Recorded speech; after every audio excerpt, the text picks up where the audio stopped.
우리는 지난 남편과 아내의 정서적인 차이 이야기 편에서 남자와 여자, 남편과 아내의 어떤 정서적인 차이가 있는지에 대해 나누었습니다.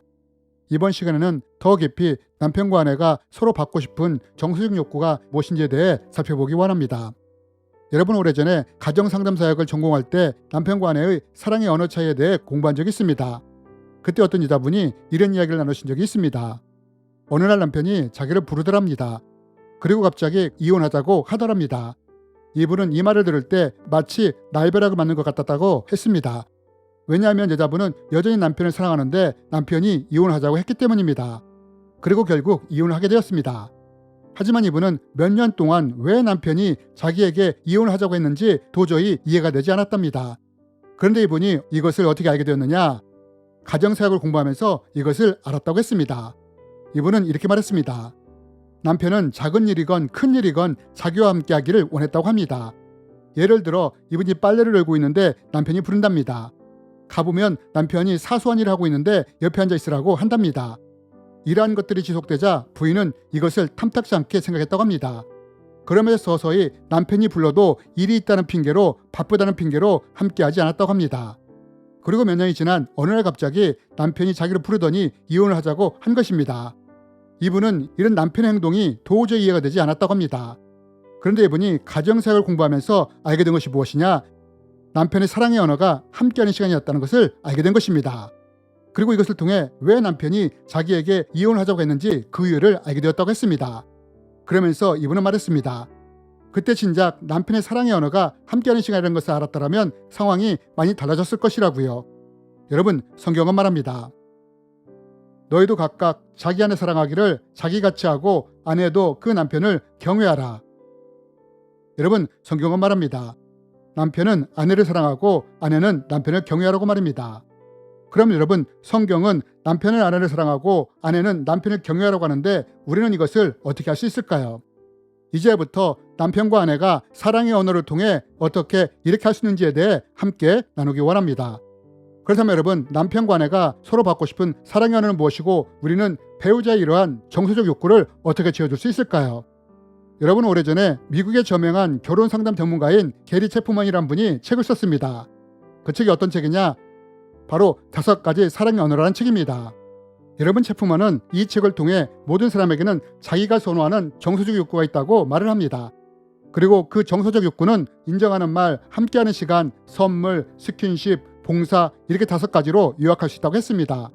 이러면서 체프먼은 사람마다 이 5가지 정서적 욕구 중에 자기가 선호하는 욕구가 있다고 말을 합니다.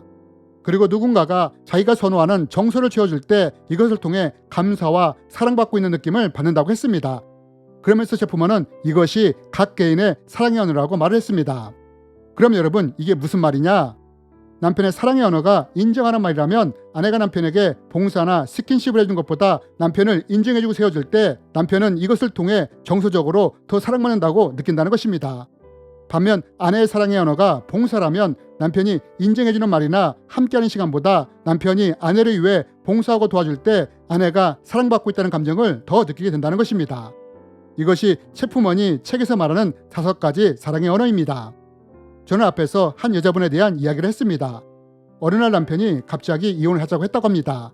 그럼 왜 남편이 이랬느냐? 이 남편은 아내가 자기와 함께할 때 사랑을 받고 있다고 느꼈던 것입니다.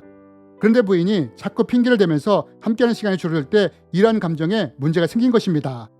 하지만 여자분의 감정은 정반대였습니다. 왜냐하면 여자분의 사랑의 언어는 봉사였는데 남편이 늘 필요할 때 봉사해주고 도와주었기 때문입니다. 그래서 남편이 이혼하자고 했을 때 이분은 날벼락을 맞는 것 같은 느낌을 가진 것입니다. 여러분, 성경은 말합니다. 남편은 아내를 사랑하고 아내는 남편을 경외하라고요. 여러분, 왜 우리가 남편의 사랑의 언어, 아내의 사랑의 언어를 알아야 하느냐? 이것을 알 때 성경 말씀처럼 보다 지혜롭게 남편은 아내를, 아내는 남편을 사랑하고 경외할 수 있기 때문입니다. 또한 이렇게 서로의 사랑의 언어를 통해 정서적 욕구를 채워줄 때 더 안정적인 가정이 되기 쉽기 때문입니다. 그러나 이렇게 되지 못할 때 정서적인 욕구에 불만이 생길 수도 있고 이로 인해 가정 내 문제도 생길 수 있게 되는 것입니다. 여러분, 우리는 성경을 통해서도 이것을 볼 수 있지 않습니까? 여러분, 창세기 25장에 보면 이삭의 가정에 대한 이야기가 나옵니다. 그런데 성경에 보면 아버지 이삭은 큰아들 에서를 좋아했고 어머니 리브가는 둘째 아들인 야곱을 좋아했다고 합니다. 그렇다면 여러분, 왜 이삭의 가정에서는 이렇게 자녀를 편애하는 일이 일어났을까요? 우리는 성경의 한 기록을 통해 그 이유를 유추해 볼 수 있습니다. 여러분, 성경은 말합니다. 아이들이 자라 에서는 뛰어난 사냥꾼이 되었습니다. 그는 들판에 나가는 것을 좋아했습니다. 그러나 야곱은 조용한 사람이었으므로 장막에 머물러 있는 것을 좋아했습니다. 이삭은 에서가 잡아오는 들짐승 요리를 좋아했기 때문에 에서를 사랑했습니다. 그러나 리브가는 야곱을 사랑했습니다.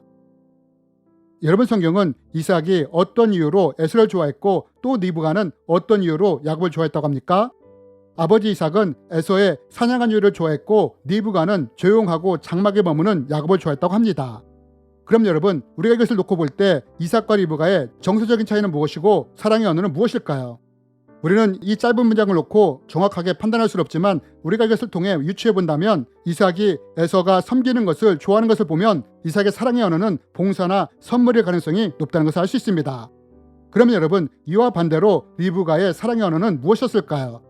아마도 야곱과 함께 장막에 거하는 것을 볼 때 리브가의 사랑의 언어는 함께하는 시간이라는 것을 유추할 수 있습니다. 여러분, 왜 이삭이 에서를, 리브가가 야곱을 좋아했느냐? 그것은 에서가 이삭의 정서적인 욕구를 채워주었으며 야곱이 리브가의 정서적인 욕구를 채워줬기 때문입니다. 그래서 이삭은 에서를 축복하기 원했던 것이고 리브가는 야곱이 축복을 받기를 원했던 것입니다. 그러나 결국 이것이 어떻게 되었습니까? 이로 인해 가정에 큰 문제가 발생하지 않았습니까? 여러분, 만약 이러한 정서적인 욕구를 자녀를 통해서가 아니라 부부가 서로 잘 채웠다면 결과는 어떻게 달라졌을까요?